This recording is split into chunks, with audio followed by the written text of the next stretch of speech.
అలానే missus Praveen pastor ఎలా చనిపోయారు అనే విషయాన్ని పోలీసులు క్లియర్గా అనౌన్స్ చేసేసారు.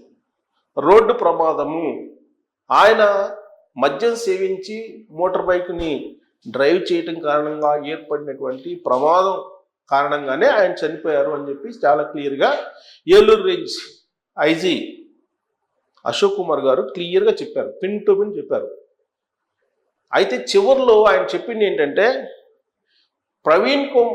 ఆ పాస్టర్ ప్రవీణ్ చనిపోయినటువంటి అంశాన్ని ఒక హత్యగా చిత్రీకరిస్తూ చాలామంది హైలైట్ చేసి మత విద్వేషాలను రెచ్చగొట్టేటువంటి ప్రయత్నం చేశారు.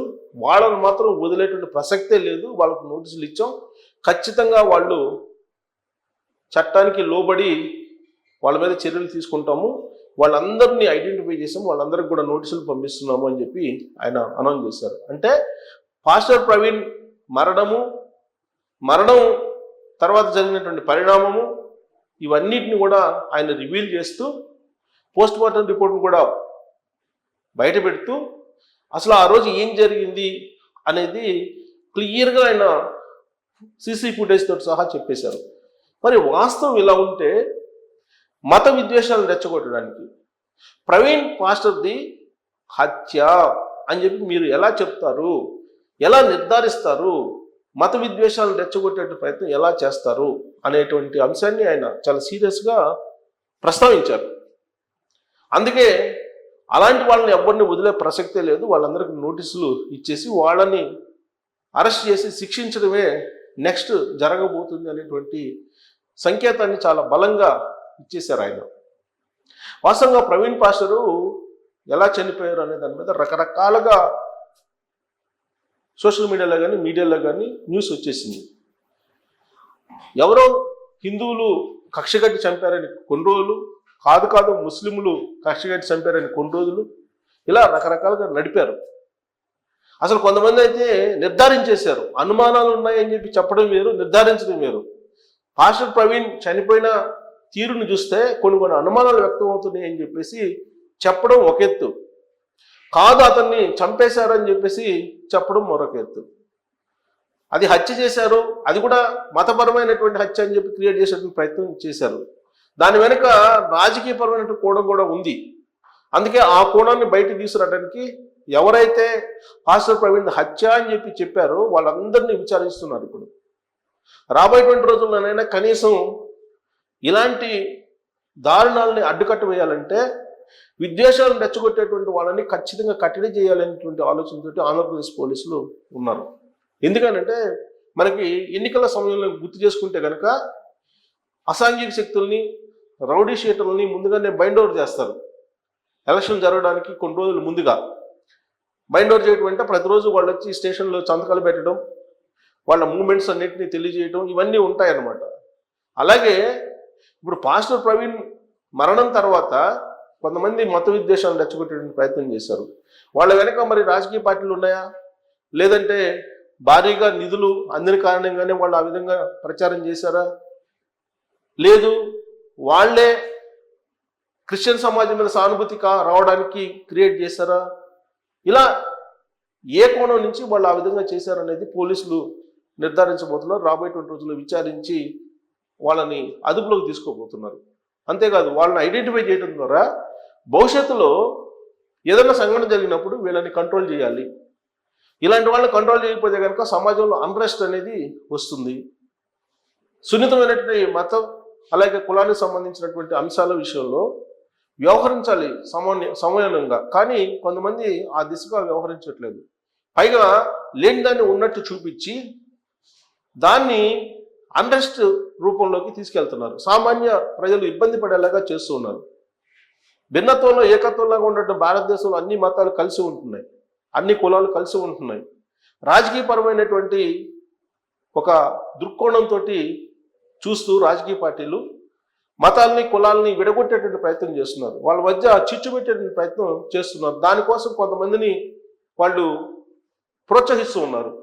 ప్రోత్సహిస్తూ రకరకాలుగా వాళ్ళకి ఆర్థికపరమైనటువంటి సదుపాయాలని సమకూరుస్తూ సహాయాలు చేస్తూ మత విద్వేషాలని సామాజిక పరంగా కుల విద్వేషాలను రెచ్చగొట్టేటువంటి ప్రయత్నం చేస్తున్నారు. అందుకే అలాంటి వాటికి శాశ్వతంగా ఫుల్ స్టాప్ చెప్పడానికి ఇప్పుడు ఇలాంటి వాళ్ళని ఐడెంటిఫై చేశారు పోలీసులు. వాళ్ళ యొక్క సోషల్ అకౌంట్స్ని, వాళ్ళ బ్యాంక్ ఖాతాలని, వాళ్ళ ఫోన్ని, వాళ్ళకి సంబంధించిన కంప్యూటర్స్ని, వాళ్ళకి సంబంధించిన స్నేహితుల్ని, వాళ్ళకి సంబంధించిన కుటుంబీకులను, వీళ్ళందరినీ కూడా ఐడెంటిఫై చేస్తున్నారు.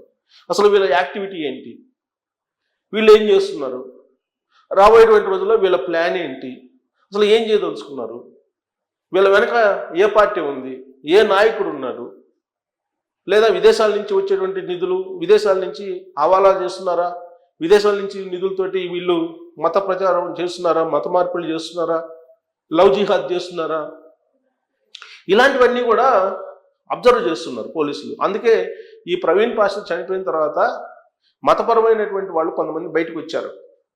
వాళ్ళు పరస్పరం గతంలో విమర్శించుకున్నటువంటి వీడియోస్ కూడా బయటకు వచ్చేసాయి. వీటన్నిటిని పోలీసులు అబ్జర్వ్ చేశారు.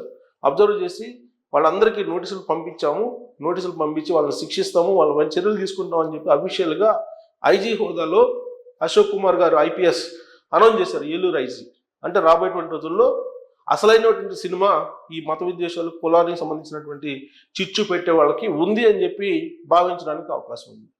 మరి పాస్టర్ ప్రవీణ్ది రోడ్డు ప్రమాదం అని చెప్పి వాళ్ళ కుటుంబ సభ్యులు చెప్తూ ఉన్నారు. వాళ్ళ కుటుంబ సభ్యులు ఆయన సతీమణి, ఆయన కుమార్తె ఇద్దరు మీడియా ముందుకు వచ్చి వీడియోలు పెట్టారు. మీరు మత విద్వేషాలను రెచ్చగొట్టొద్దు, ప్రవీణ్ పాస్టర్ ఎలా చనిపోయారు ఏంటి అనేది పోలీసులు విచారణ చేస్తున్నారు, నిర్ధారణ అవుతుంది. అప్పటి వరకు మీరు మత విద్వేషాలను రెచ్చగొట్టొద్దు. ఆయన ఏ మార్గదర్శకాలు అయితే నడిచారో, ఏ స్ఫూర్తితో అయితే ఆయన జీవితం సాగిందో అదే స్ఫూర్తితోటి మనం వెళ్దాం, మీరు అందరూ కలిసి రండి, మీరు సమయం పాటించండి, మీరు ఎవరు రెచ్చగొట్టొద్దు అని చెప్పి వాళ్ళు వీడియోలు రిలీజ్ చేస్తే వాటిని కూడా కాదని చెప్పేసి ఇండివిజువల్గా ఎవరికి వాళ్ళే రెచ్చగొట్టడం ప్రారంభించారు. సీన్ కట్ చేస్తే ఇప్పుడు ఏమైంది, పోలీసులు అఫీషియల్గా సీసీ ఫుటేజ్ మొత్తాన్ని కూడా బయటపెట్టారు. ఆ ఫుటేజ్ ప్రకారం హైదరాబాద్ నుంచి ఏ టైంలో ప్రవీణ్ పాస్టర్ బయలుదేరారు, ప్రమాదం జరిగినటువంటి చోటికి ఏ టైంలో చేరారు, ఎలా ప్రమాదం జరిగింది అనేది మొత్తం వివరించారు. దాదాపు 3 చోట్ల ఆయన యూపీఐ ద్వారా పే చేసి లిక్కర్ కొన్నారు. ఆ తర్వాత ఆయన పెట్రోల్ కొట్టించుకున్నారు 2 చోట్ల. ఆ పెట్రోల్ కొట్టించుకున్న దగ్గర పేమెంట్ చేశారు, యూపీఐ పేమెంట్ చేశారు, అది ఐడెంటిఫై చేశారు, అది బయట పెట్టారు. ఇక సీసీ ఫుటేజ్ మొత్తం బయట పెట్టారు. 3 చోట్ల ప్రమాదాన్ని తప్పించుకున్నారు, ఎలా తప్పించుకున్నారు అనేది సీసీ ఫుటేజ్ని కూడా బయట పెట్టారు. చాలా మంది అనుమానిస్తున్నారు ఆయన ఏదో చంపేసి మోటార్ బైక్ని ఆయన మీద వేశారని. కానీ అక్కడ సీన్ని ఎలా జరిగింది ప్రమాదం అనేది చాలా క్లియర్గా ఐజీ ఎక్స్ప్లెయిన్ చేశారు. ఆయన మోటార్ బైక్ తోటి వెళ్తున్నప్పుడు 70 కిలోమీటర్ స్పీడ్ తోటి ఉన్నారు ఈ ప్రమాదం జరిగినప్పుడు అనే దాన్ని కూడా చెప్పారు. చెప్తూ అక్కడ రోడ్డు మీద ఈ కంకర్ రాళ్ళు ఉన్నాయి, మెటల్ రోడ్ అది, ఆ మెటల్ రోడ్లో స్కిప్ అయింది మోటార్ బైక్. స్కిప్ అయి పక్కనే ఉన్నటువంటి రోడ్డు పక్కన ఉన్నటువంటి ఒక గోతిలోకి వెళ్ళిపోయింది. ఆ గోతి అర్ధచంద్రాకారంలో ఉంది, అందుకే అర్ధచంద్రాకారంలో ఉన్నట్టు ఆ గోతిలో ఈయన పడి ఆ మోటార్ బైక్ ఆయన పైన పడింది అనేటువంటి విషయాన్ని చెప్తూ ఎవరైతే ఇలాంటి అనుమానాలు వ్యక్తం చేస్తారో వాటన్నిటిని కూడా నివృత్తి చేస్తూ ఆయన ప్రెస్ మీట్ పెట్టారు. ఆయన ప్రెస్ మీట్ విన్న తర్వాత ఇది 100% రోడ్డు ప్రమాదము అని చెప్పి నిర్ధారణ అయింది. పోలీసులు చెప్పారు. పోస్ట్ మార్టం రిపోర్టు వచ్చింది, పోస్ట్ మార్టం రిపోర్టును కూడా బయటపెట్టారు. దాని ప్రకారం పాస్టర్ ప్రవీణ్ మద్యం సేవించారు అని వచ్చింది. మద్యం సేవించి ఆయన మోటార్ బైక్ నడిపారు, దాని కారణంగానే ఈ ప్రమాదం జరిగింది. ఇది వాస్తవం, పోలీసులు బయటపెట్టారు ఆధారాలు సహా. ఇది కూడా నమ్మకుండా ఇప్పటికీ కూడా దాన్ని హత్య అంటే ఖచ్చితంగా వాళ్ళని శిక్షించాల్సిందే చట్ట ప్రకారం. మత విద్వేషాలు రెచ్చగొట్టడానికి కొంతమంది ఈ ఇన్సిడెంట్ని ఉపయోగించుకున్నారు. వాళ్ళని ఐడెంటిఫై చేసి వాళ్ళకి నోటీసులు ఇస్తున్నామని చెప్పి ఐజీఐ చెప్పారు అశోక్ కుమార్ గారు.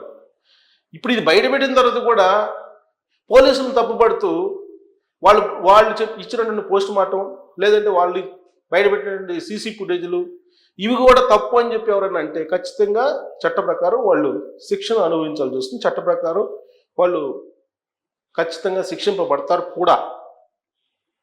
అది ఆ విషయాన్ని పోలీసులే చెప్పారు. ఎందుకంటే పోలీసుల మీద మాకు నమ్మకం లేదనే వాళ్ళు ఉన్నారు చాలామంది. ఈవెన్ వైఎస్ఆర్ కాంగ్రెస్ పార్టీ అధినేత జగన్మోహన్ రెడ్డి గారు అంటున్నారు కదా, ఈ పోలీసుల మీద నమ్మకం లేదని. చంద్రబాబు నాయుడు గారు పోలీసులు అంటున్నారు ఆయన.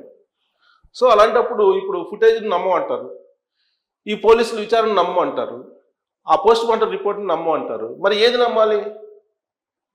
ఎవరెవరో ఆధారాలు లేనిటువంటి ఆరోపణలు చేస్తే దాన్ని నమ్మాలా?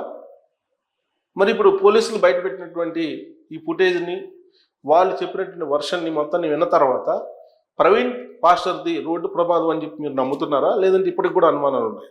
దీని మీద మీరు కామెంట్ చేయొచ్చు. Thank you.